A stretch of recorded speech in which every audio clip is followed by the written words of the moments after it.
এই যুদ্ধে ইন্ডিয়া নিরপেক্ষ অবস্থান নিলেও চায়না রাশিয়াকে অস্ত্র পাঠিয়ে সমর্থন করেছে বলে ইউএসএ দাবি তোলে। চিন্তার এখানেই শেষ নয়। হ্যালো ভিউয়ার্স, 4 জুন 2024 লোকসভা ভোটে জিতে তৃতীয়বারের মতন সরকার গঠনের পরেই জুলাইয়ের প্রথম সপ্তাহে প্রধানমন্ত্রী নরেন্দ্র মোদী তড়িঘড়ি রাশিয়া গেলেন রাষ্ট্রপতি পুতিনের সঙ্গে সাক্ষাৎ করতে।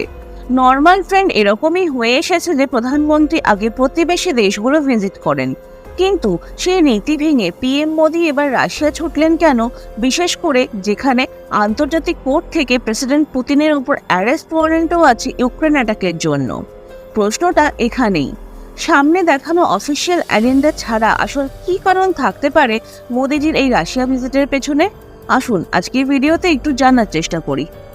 রাশিয়ার সাথে ভারতের বন্ধুত্বপূর্ণ সম্পর্ক অনেক দিনের, এটা সবারই জানা, কিন্তু অন্যদিকে রাশিয়া এবং চায়নার সম্পর্ক রীতিমতো ভালো হচ্ছিল সেটা হয়তো অনেকেরই চোখে পড়েনি। ইউএসএ আর রাশিয়ার মধ্যে ঠান্ডা যুদ্ধ চলাকালীন ভারতের সাথে রাশিয়ার সম্পর্ক যত না ভালো হয়েছে, তার থেকে চায়নার সাথে সম্পর্ক অনেক বেশি ভালো হয়েছে। 1989 সালে চায়নাতে তিয়ানানমেন স্কোয়ারে বিতর্কিত মাসাকারের ঘটনার পর পশ্চিমী দেশগুলো চায়নাকে অস্ত্র সরবরাহ করা বন্ধ করে দেয়। ঠিক তখনই চায়না রাশিয়ার সাথে সম্পর্ক তৈরি করে অস্ত্র সরবরাহের জন্য। 1996 সালে রাশিয়া আর চায়না তাদের স্ট্র্যাটেজিক পার্টনারশিপ একসঙ্গে ঘোষণা করে, কিন্তু অন্যদিকে ইন্ডিয়া আর রাশিয়ার সম্পর্ক একই গতিতে এগোয়নি। 2022 রাশিয়ার ইউক্রেন অ্যাটাকের পর ইউএসএ আর বাকি পশ্চিমী দেশগুলো স্বাভাবিকভাবেই রাশিয়ার ওপর অনেক নিষেধাজ্ঞা চাপায়।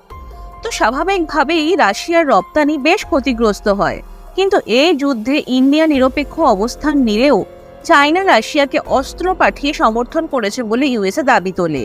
সেই নিয়ে ইউএসএ ওয়ার্নিংও দেয় চায়নাকে। এরই মধ্যে রাশিয়া চায়নার সম্পর্কের ছবি পুরো উল্টে গেছে। আগে যেখানে রাশিয়া ছিল বড় পার্টনার, আর এখন রাশিয়া হয়ে গেছে জুনিয়র পার্টনার। শুধু তাই নয়, রাশিয়ার সব থেকে বড় ট্রেডিং পার্টনার হচ্ছে চায়না, আর এশিয়ার মধ্যে থেকে রাশিয়াতে সব থেকে বড় বিনিয়োগকারীও হচ্ছে চায়না।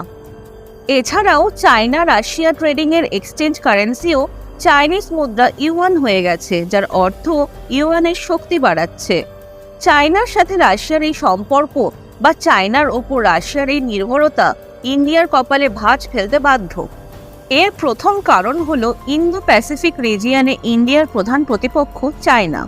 চায়নার সাথে লাদাখ আর অরুণাচল নিয়ে বর্ডার ডিসপিউটও চলছে, যার ফলস্বরূপ বেশ কয়েকবার ইন্ডিয়া আর চাইনিজ আর্মির মধ্যে হাতাহাতিও হয়ে গেছে।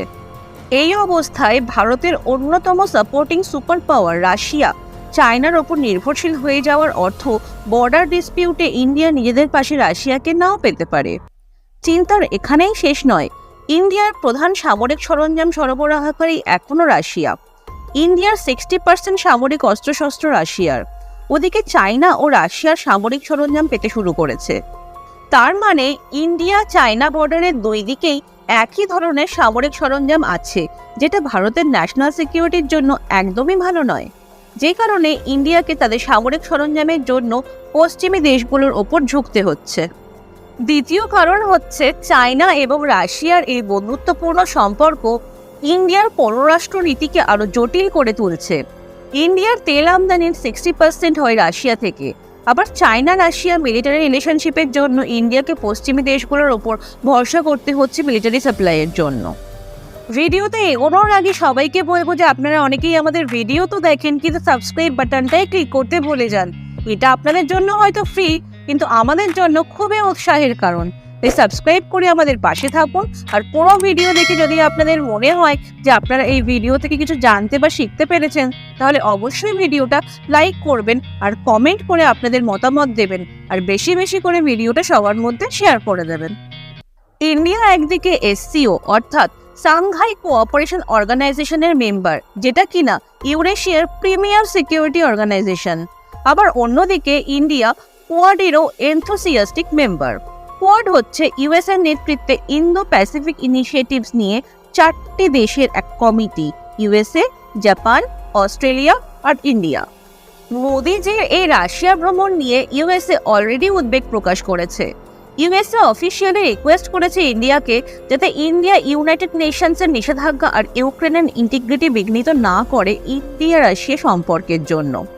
ইউএসএ এটাও বলেছে যে ইন্ডিয়া যেহেতু ইউএসএর স্ট্র্যাটেজিক পার্টনার, তাই ইউএসএ খোলাখুলিভাবে ইন্ডিয়ার সাথে কথা বলে, যার মধ্যে একটা উদ্বেগ হচ্ছে ইন্ডিয়া এবং রাশিয়ার সম্পর্ক। সুতরাং বুঝতেই পারছেন ইন্ডিয়াকে এখন রীতিমতো ব্যালেন্স করতে হচ্ছে চায়না রাশিয়া সম্পর্ক আর পশ্চিমী দেশগুলোর মধ্যে। এক্সপার্টদের মতে মোদি পুতিন মিটিংয়ে দ্বিপাক্ষিক বাণিজ্যের পাশাপাশি রাশিয়া চায়না সম্পর্কও একটা প্রধান কারণ ছিল।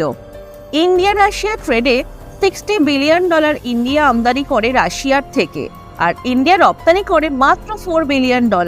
এই ট্রেড ইমব্যালেন্সও একটা মেন পয়েন্ট ছিল মোদি পুতিন মিটিংয়ের। এতক্ষণ তো বললাম ইন্ডিয়ার দৃষ্টিকোণ থেকে এই মিটিংয়ের কি গুরুত্ব ছিল, কিন্তু এটাও ঠিক যে মোদির এই রাশিয়া ভিজিট রাশিয়ার জন্য খুবই তাৎপর্যপূর্ণ ছিল।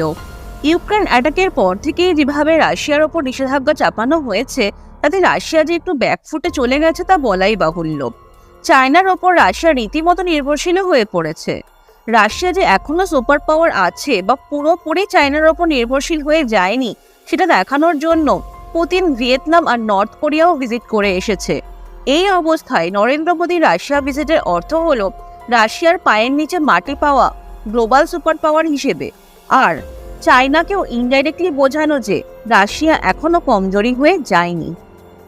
এবার এটাই দেখার মোদিজির এই রাশিয়া ভিজিটের সুদূরপ্রসারী প্রভাব কতটা হতে চলেছে, ইউরেশিয়া ইন্দো প্যাসিফিকের জিওপলিটিক্স কি হতে চলেছে, আর ইন্ডিয়াই বা কিভাবে দুই দিক ব্যালেন্স করে।